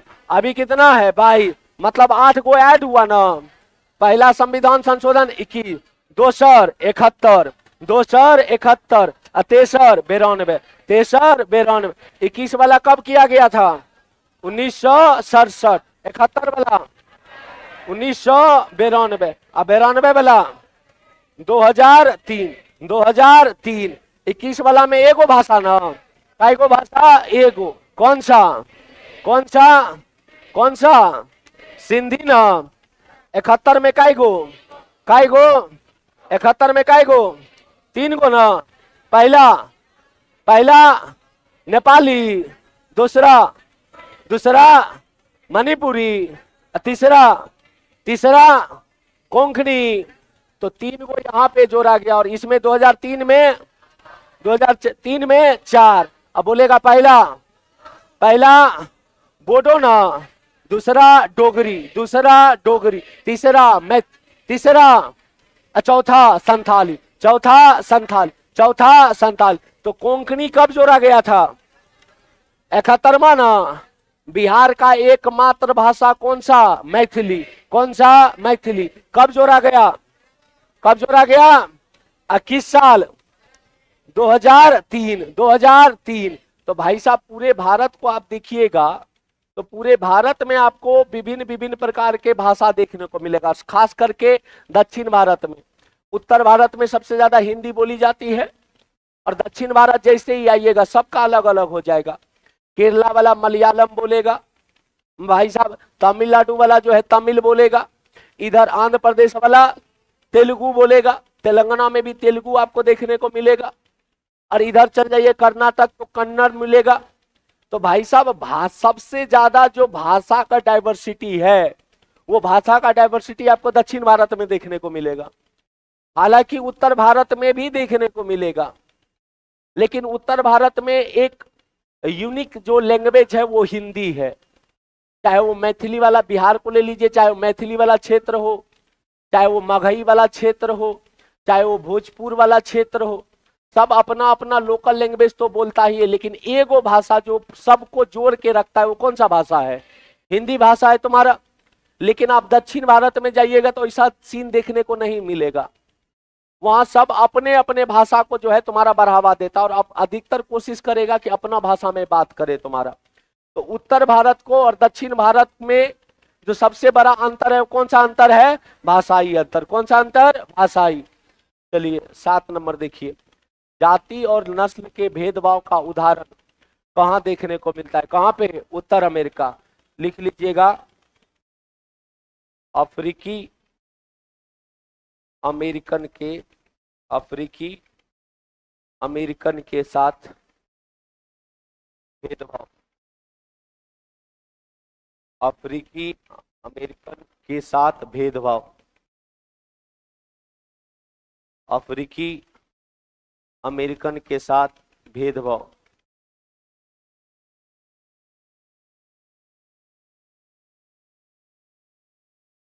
लिखें,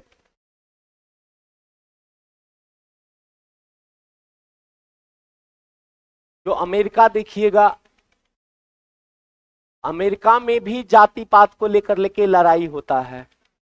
आवाज कट रहा है? आवाज तो सही है। उधर घूमते हैं तो थोड़ा बहुत कटता है। अमेरिका में जब देखिएगा आप लोग, तो अमेरिका में जो अफ्रीकन अमेरिकी है उसके साथ बहुत ज्यादा भेदभाव होता था। और यही कारण बना कि अमेरिका में 1954 से लेकर के 1968 तक नस्लीय भेदभाव के लेकर के बहुत बड़ा आंदोलन किया गया। वहां पे भी काले और गोरे का भेदभाव किया जाता था। और ये काला गोरा होना क्लाइमेट का डिपेंड करता है, क्लाइमेट पे डिपेंड करता है, ये किसी आदमी पे डिपेंड नहीं करता है। और देखिए भारत में भी ये सिस्टम था। और कहा जाता है कि दास प्रथा, जो गुलामी प्रथा चली, वो विश्व के 3 देशों में बहुत ज्यादा चली। एक वो तुम्हारा साउथ अफ्रीका, दूसरा तुम्हारा अमेरिका, और तीसरा तुम्हारा इंडिया। इंडिया में भी दास प्रथा बहुत बढ़ चढ़ करके तुम्हारा चला। हालांकि दास प्रथा को समाप्त करने के लिए मध्यकाल से ही शुरुआत हो गया था, और उसके बाद आधुनिक काल तक जो है तुम्हारा दास प्रथा को समाप्त करने का प्रयास किया गया। भारत में 1833 का जब अधिनियम आया था, तो 1833 के अधिनियम में दास प्रथा को समाप्त करने की बात कही गई थी। लॉर्ड विलियम बेंटिक, नाम सुने हैं लॉर्ड विलियम बेंटिक का? लॉर्ड विलियम बेंटिक जब आए थे, बड़ा उदार व्यक्ति, बड़ा दयावान व्यक्ति, भले अंग्रेज था, लेकिन लॉर्ड विलियम बेंटिक को आप कह सकते हैं कि as like a social reformer, as like a समाज सुधारक। और भारत में जितनी भी कुप्रथा थी उसको समाप्त करने का कोशिश किया गया लॉर्ड विलियम बेंटिक के द्वारा। और सिर्फ यही नहीं, दास प्रथा को समाप्त करने का बात अकबर के द्वारा भी किया गया था।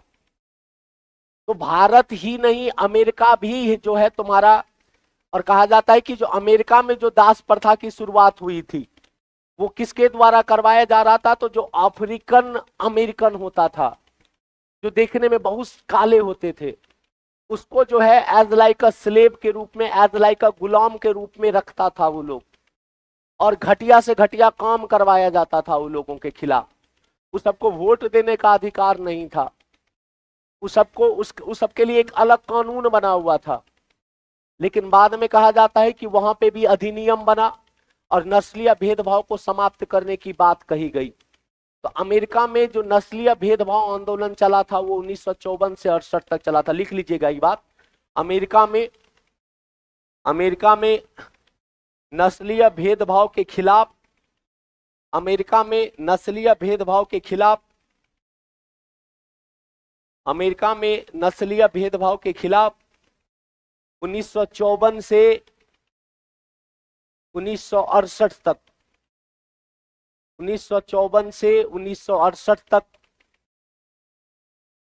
1954 से 1968 तक नस्लीय भेदभाव आंदोलन चलाया गया था।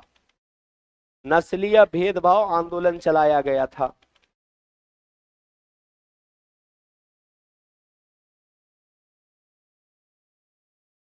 लिखे, जिसको नागरिक अधिकार आंदोलन कहा गया, जिसको नागरिक अधिकार आंदोलन कहा गया, जिसको नागरिक अधिकार आंदोलन कहा गया, जिसको नागरिक अधिकार आंदोलन कहा गया। लिखे, आगे बढ़े। अमेरिका में सामाजिक विभाजन का आधार क्या था? यहाँ खेत लिख दिया है, लिखना श्वेत, यहाँ पे श्वेत कर लेना, श्वेत और अश्वेत, यानी काला और गोरा। अभी हम तुरंत बताएं, काला और गोरा। सिविल राइट्स मूवमेंट, बहुत बढ़िया पीपल, बिल्कुल भाई, बात आपका सही है। हम हट जाएं तो ना, हम चलिए जाते हैं।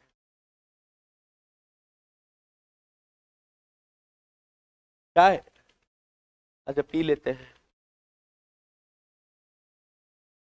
आप लोग लिखे ना, लिखें, चलिए सेम आंसर होगा जो अभी हम समझा रहे थे। तुम्हारा जो नागरिक अधिकार आंदोलन चला अमेरिका में, वो मेन कारण था नस्लीय भेदभाव के खिलाफ। जो वहां श्वेत और अश्वेत के लिए लड़ाई चल रही थी। श्वेत लोगों को सभी अधिकार मिला हुआ था और अश्वेत लोगों को अधिकार 9 के बराबर मिला हुआ था। और बाद में सभी देशों ने समझा। हालांकि कहा जाता है कि यूनाइटेड नेशन के बनने के बाद जब संयुक्त राष्ट्र संघ बना तो संयुक्त राष्ट्र संघ ने कहा कि ये सरासर गलत है। अब कोई काला है कोई गोरा है, इससे आप ये तय कैसे कर सकते हैं कि काला आदमी खराब होता है? हमको तो लगता है गोरे आदमी खराब होता है। रंग रूप से कुछ लेना देना है हो? रंग रूप से लेना देना रहता तो चला अशोक महान नहीं कहलाता। अशोक देखने में कुरूप थे, लेकिन भाई साहब महान के नाम से अशोक फेमस हुआ। इसीलिए देखिए कहावत भी है, चौ कर्मन्ते न फलस्यति, कि कर्म करिए और नाम से नहीं बनाया जाता है, नाम काम से बनाया जाता है। और आपका काम ये तय करे नहीं करेगा कि आप गोरे हैं या आप काले हैं। और जितना अधिकार गोरे को मिलना चाहिए उतना ही अधिकार काले को मिलना चाहिए। क्या हुआ, काले हैं तो क्या हुआ, चला दिल वाले हैं, है कि नहीं हो? अब इससे हमको कोई रोक थोड़ी सकता है, कोई नहीं रोक सकता है। तो काला गोरा में कुछ नहीं है। और गोरा रंग भी तो एक दिन क्या हो जाता है, ढल जाता है भाई साहब। तो काले गोरे को लेकर के हर जगह चला है, अमेरिका में भी चला नस्लीय भेदभाव के खिलाफ। और ये कब से कब तक चला था, क्या बोलिएगा? 1954 से 1968 तक। क्लियर? आगे देखिए, कह रहा है कि उत्तरी आयरलैंड के लोग किन 2 खेमों में बटा हुआ था, प्रोटेस्टेंट और तुम्हारा कैथोलिक। देखिए दोनों अंतर है, दोनों में पहले लिख लीजिए।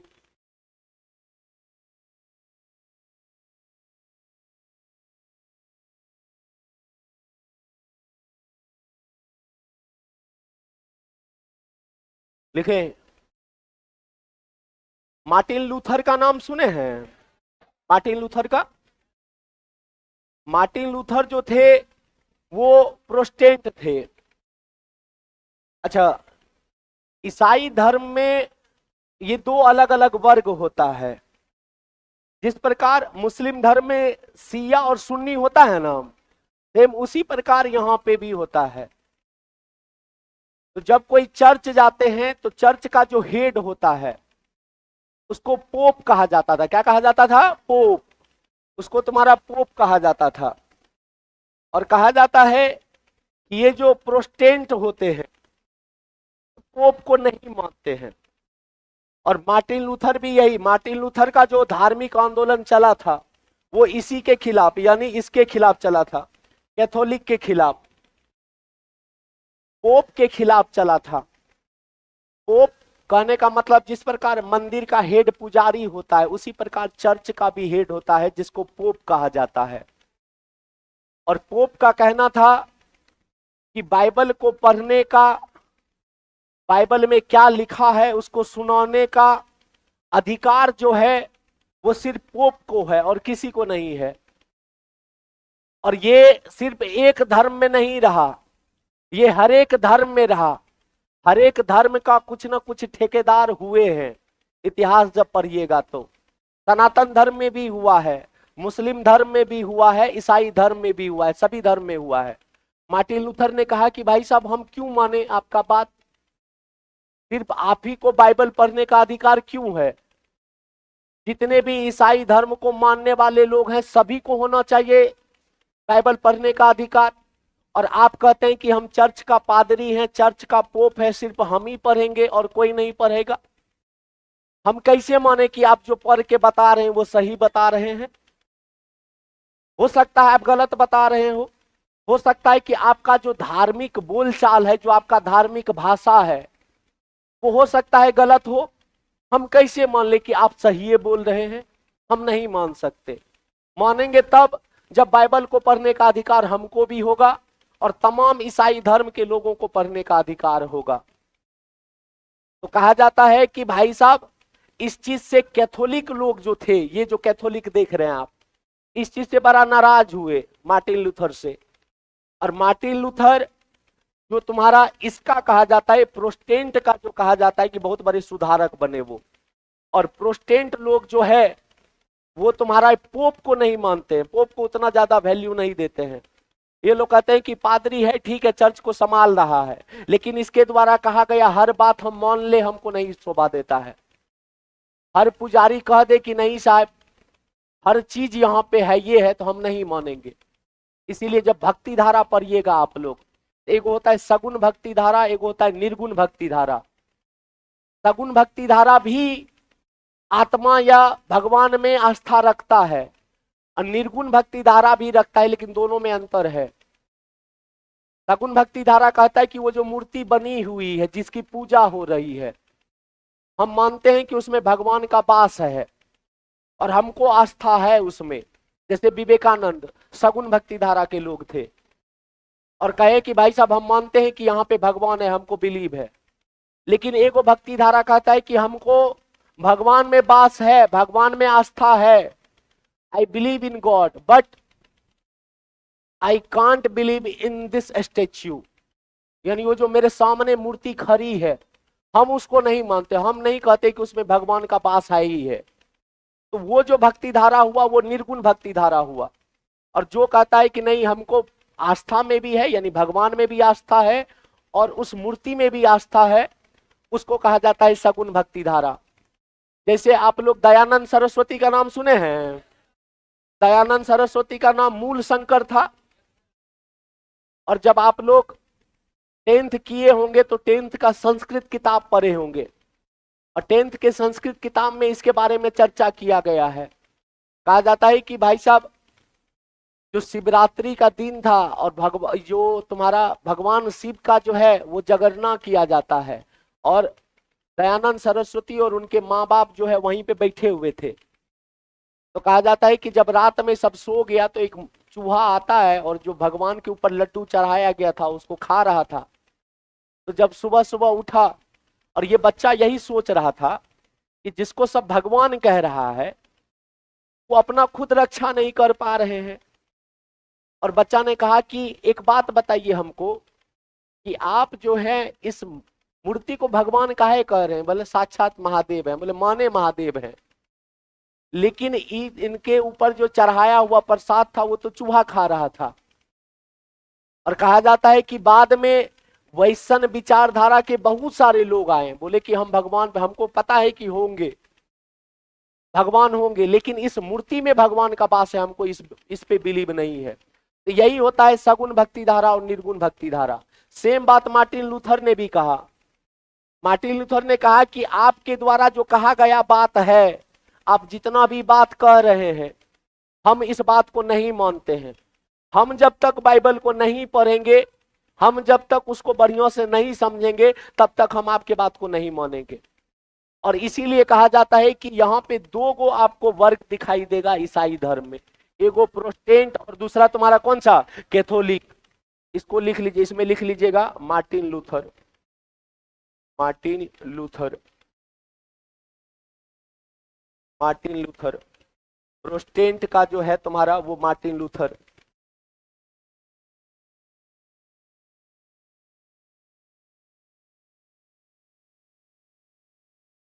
लिख लिए, कोई दिक्कत नहीं। यार हमको पढ़ाने पे, आपको चाय पे पड़ा हुआ है। चलिए अब आगे जो है उसको लेके चलेंगे हम लोग कल, ठीक है।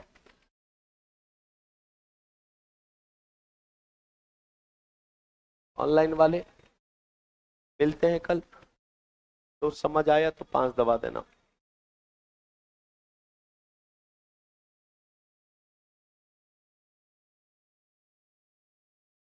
है तुम लोग बैठे रहो, जाने दो, एक लाइन से जाने दो, जाते हो पूरा।